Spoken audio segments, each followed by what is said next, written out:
Another university opened up in Second Life recently. So what? Many educational institutions from small-town German Head Start to prestigious Ivy League school have embraced virtual reality in recent years. And at first glance, the SL dépendance of Santa Clara University, situated in the heart of Silicon Valley in California, seemed no different on its grand opening day.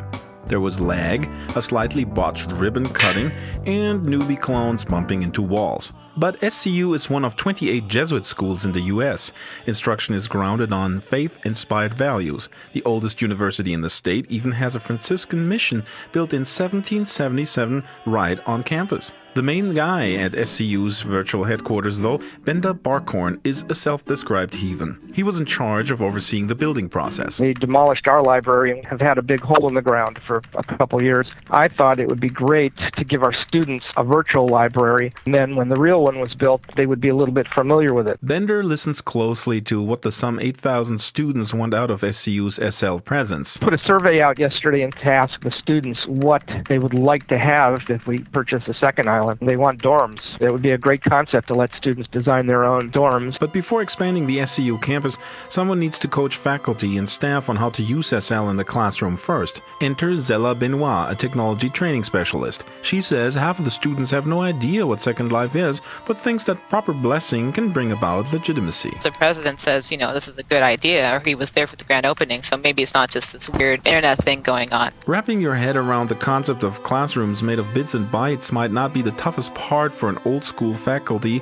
as there are many other parameters they can't even control. Some of the librarians were saying, I can only have Second Life running, or else if I'm trying to check my email even, it'll crash. Navigating the pitfalls of technology is nothing new for Sharon Merritt, aka Boomer Writer, who has networked with her students via the Tapped-In service for years. At SCU, she teaches a course in digital storytelling, a way to deliver personal narratives via digital video. I have witnessed how God and the devil have had an impact in both my family and me. As opposed to academic writing, which is only seen by the instructor, with digital stories, they think about audience from the very beginning, partly because they're thinking, I want to share this with family, with friends, with my peers in the class. And now the global viewership in Second Life. Boomer says SL can also broaden the pool of inspiration for stories. To get students imagining stories in another kind of social space than the one that they occupy every day. English professor Terry Beers, aka Quill Wilbur, has been imagining different spaces for his California Legacy project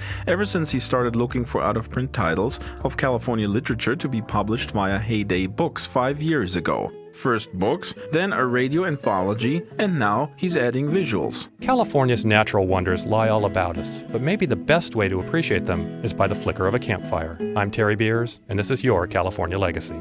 John Muir was a consummate outdoorsman. At home just about anywhere there was an open sky, the kind of setting perfect for contemplating the cycle of life. I have set fire to 2 pine logs, and the neighboring trees are coming to my charmed circle of light. Grandly do my logs give back their light, slow gleaned from suns of 100 summers, and their living companions are looking down as if to witness their perfect and beautiful death.